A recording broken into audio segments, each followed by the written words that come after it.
welcome to another lecture of the course Aquaculture. Today we are going to discuss about culture of mullet, Mugil cephalus. In this lecture, we are going to discuss about biology of Mugil cephalus. Mugil cephalus, we all know, is commonly referred to as flathead gray mullet. They are distributed widely in Indian Ocean, Atlantic Ocean, Pacific Ocean. Mediterranean Sea has been specifically given because it's found there also in good numbers.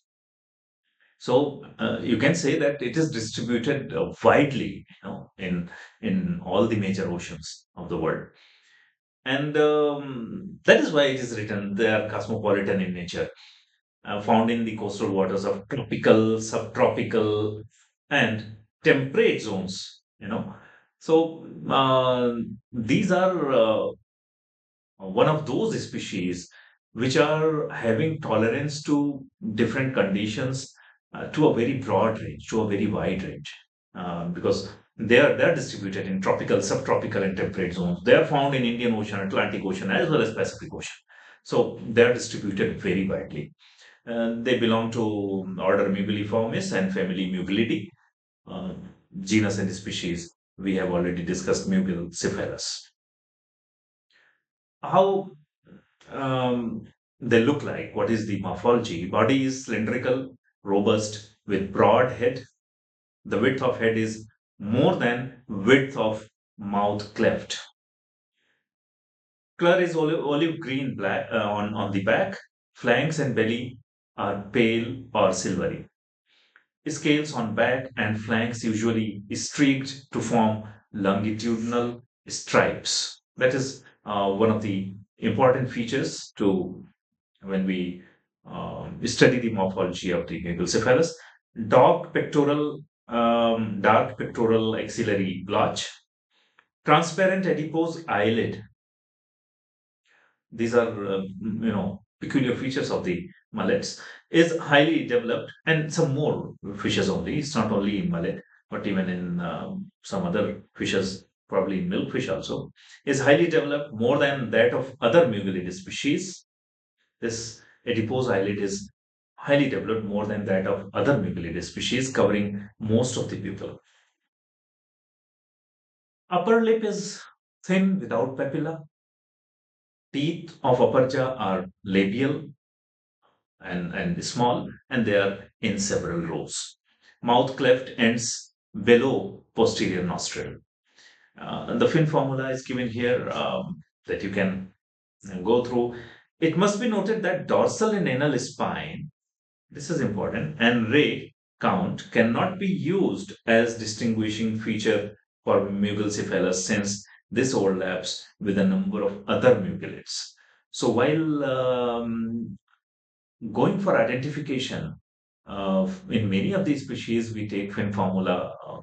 We use fin formula quite frequently, but here, while using this, please take care regarding the dorsal and anal fin spine and ray count. Um, you can have a look on over other features also, for deciding whether this fish is Mugilcephalus or not. This is the photograph how Mugilcephalus looks like. Adults are found in coastal waters, often covering estuaries and rivers, and sometimes far up into the river, lagoons, and hypersaline environments. I don't know, this fish is, having so much of salinity tolerance.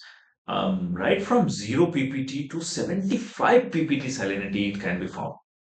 That is something amazing that you will not find with many creatures. So this shows high salinity tolerance, right from 0 to 75, not 35, 40, 45, 75 hypersaline environments. The flathead gray mullet is catadromous, frequently found in estuaries and freshwater environments.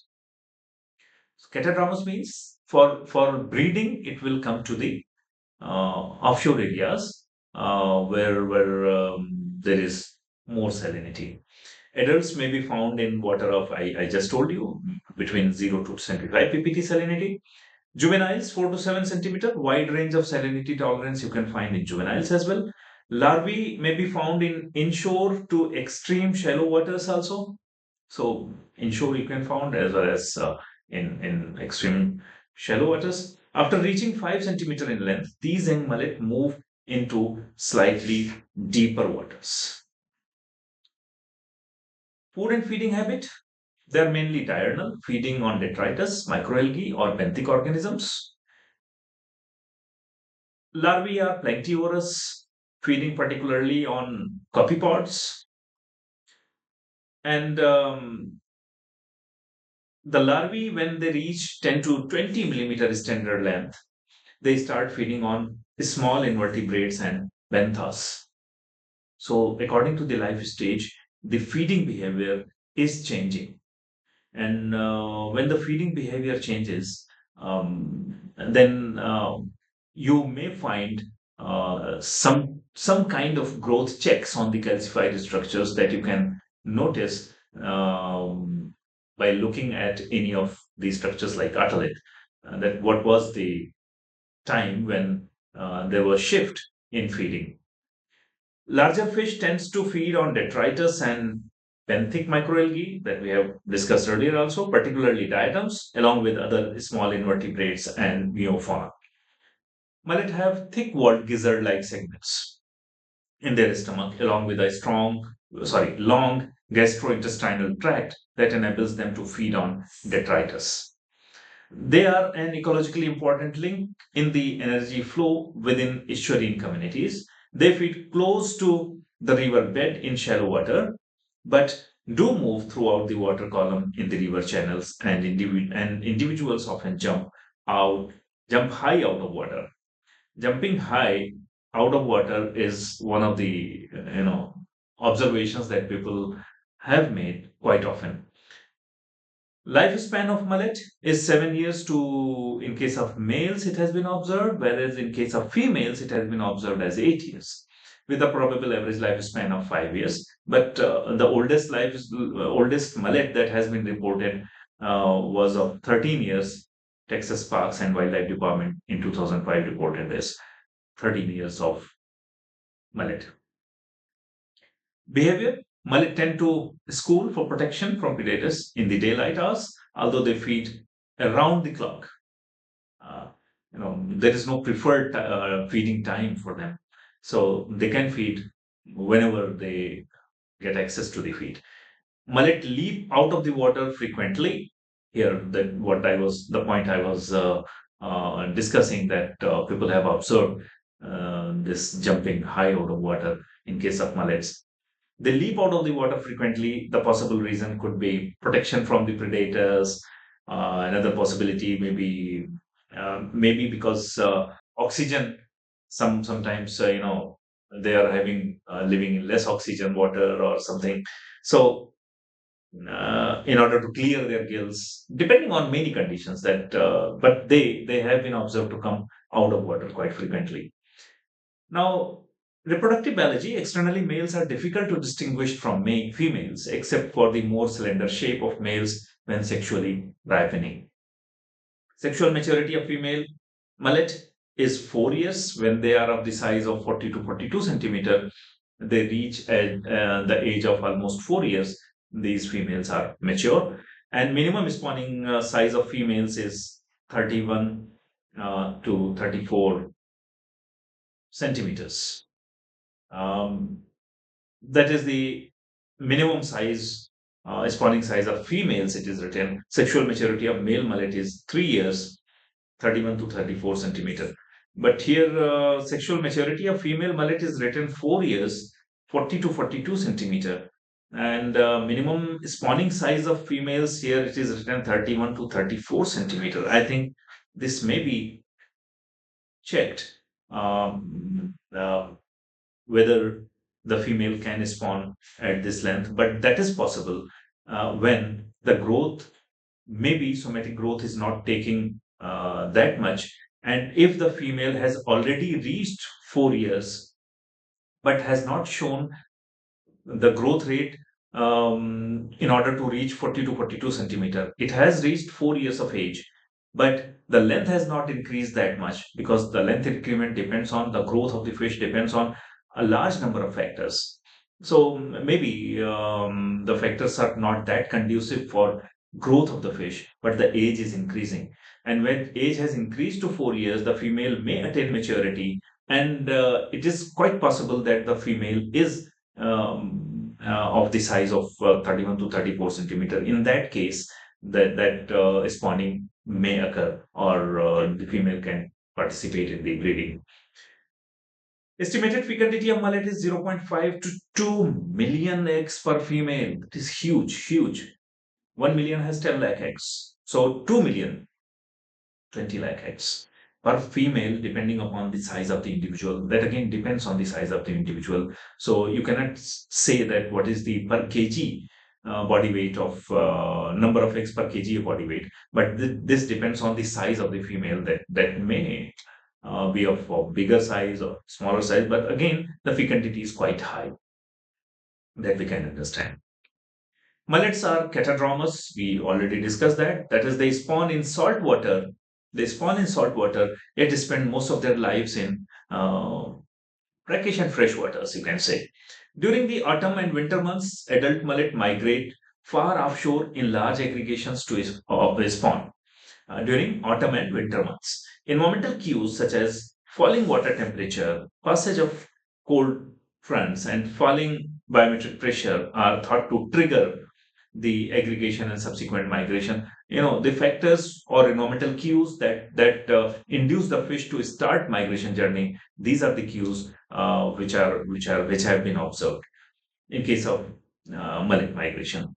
In the Gulf of Mexico, mullet have been observed spawning 65 to 80 kilometer offshore in waters over 1,000-meter deep. In other locations, spawning has been reported even along beaches as well as offshore. So, wide kind of generalization you cannot give for mullet regarding many things, regarding their feeding, regarding their breeding habitat, regarding the habitat it occupies in different uh, stages. So that shows wider tolerance to number of parameters, and it occupies wider habitats. Life cycle of flathead mullet Mugil cephalus. Here it has been shown, you know, graphically. You can understand it that it breeds in nearshore marine zones or offshore marine zones. Here in marine area, it is laying eggs, getting fertilized, and larvae develop. Ultimately, they reach into the estuaries, and they go into the freshwater also. After again, for spawning purpose, they will migrate to marine areas, saline areas, high salinity areas. The spawning occurs in deep offshore waters from mid to October through January, but peak spawning period is considered to be November and December. Eggs, how they look like: transparent and pale yellow, non-adhesive, spherical with an average diameter of 0.72 mm. Each egg contains an oil globule, making it positively buoyant. Hatching occurs about 48 hours after fertilization. Released larvae approximately 24 mm in length, and these larvae have no mouth or paired fins. This is one of the peculiar characteristics. They do not have mouth or paired fins. When the larvae have been released, they don't have this. After 5 days of age, they are approximately 2.8 mm long. 2.4 mm they were released. Now, after 5 days, they are 2.8 mm long. The jaws become well defined, and the fin buds start appearing. At 16 to 20 mm in length, when they becomes of 16 to 20 mm, the larvae migrate to inshore waters and estuaries. At 16 to 20 mm length, now they are ready to venture into the estuaries and inshore waters. At 35 to 45 mm length, when they become of a bit larger, 35 to 45 mm, adipose eyelid appears, that I was discussing in the beginning, that they have this adipose eyelid. By 50 mm, adipose eyelids cover most of the eye. At this time, the mullet is considered to be a juvenile. So this is one of the important characteristics that when adipose islets develop and they cover most of the eye, then it is considered as a juvenile. These juveniles are capable of osmoregulation, that is very necessary for these euryhaline fishes, being able to tolerate salinities of 0 to 35 ppt very well because usually they live in this salinity only. The hypersalinities are not that common. They spent the remaining of their first year in coastal waters, salt marshes, and estuaries. So that is, in fact, to get them adapted to the conditions, and then, if needed, they can move to other salinity areas also. In autumn, they often move to deeper water, while the adults migrate offshore to spawn. However, some young mullet overwinter in estuaries only. After this first year of life, that first year is very crucial. Mullet inhabit a variety of habitats. When they become one plus age group, when they come into the one plus age group, then they have the capability to inhabit a variety of diverse habitats, including oceans, salt marshes, estuaries, freshwater rivers, and creeks. So that is one of the reasons for the success of this species.